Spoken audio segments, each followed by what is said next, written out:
E aí pessoal, tudo bem? Hoje nós vamos fazer uma revisão rápida sobre grandezas matemáticas, inversas ou diretamente proporcionais.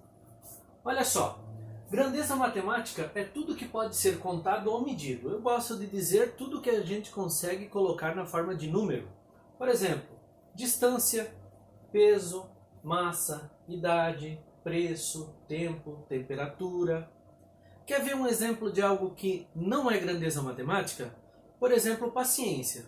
Paciência é um conceito subjetivo. Nós não podemos colocar ele diretamente numa forma de número, certo? Existem duas relações entre grandezas que nós podemos fazer. Grandezas diretamente proporcionais e inversamente proporcionais. Olha só.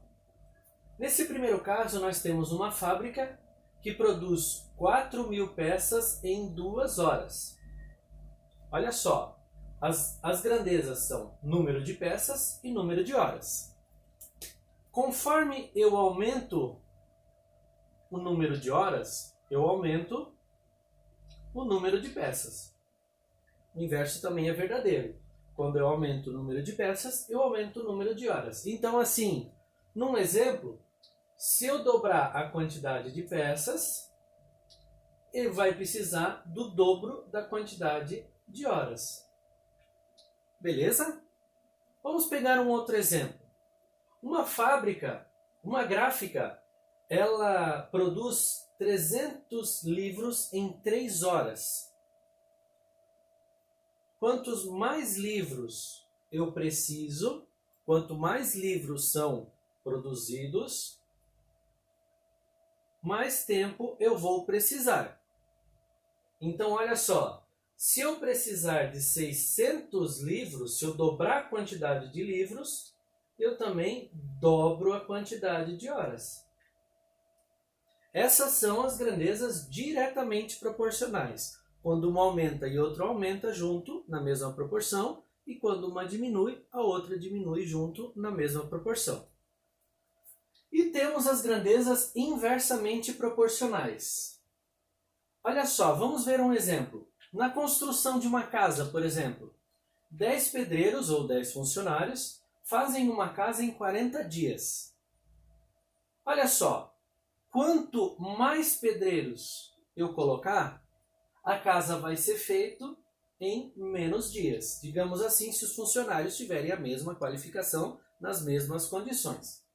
Então, se eu colocar 20 pedreiros, a casa vai ser feita mais rapidamente. Em vez de 40 dias, serão 20 dias. Aumentou a quantidade de pedreiros, diminuiu a quantidade de dias. Olha só, velocidade também é um exemplo de grandeza inversamente proporcional. A 40 km por hora, um carro ou uma família faz uma viagem em 3 horas. Olha só, se eu aumento a velocidade, o tempo necessário vai ser reduzido na mesma proporção. Vou colocar aqui, se eu colocar a velocidade em 80 km por hora, se eu dobrar a velocidade, o tempo vai ser dividido na metade. Então, na grandeza inversamente proporcional, quando uma grandeza aumenta, a outra diminui, sempre na mesma proporção. E também temos as grandezas não proporcionais, que é aquelas que não têm relação. Por exemplo, o tempo, a idade e a altura. Por exemplo, uma criança com 10 anos tem 1,40 m de altura. Isso não significa que se eu dobrar a idade dela, não vai dobrar a altura dela. Então, existem grandezas que não se relacionam, que não são proporcionais. Beleza, gente? Até a próxima.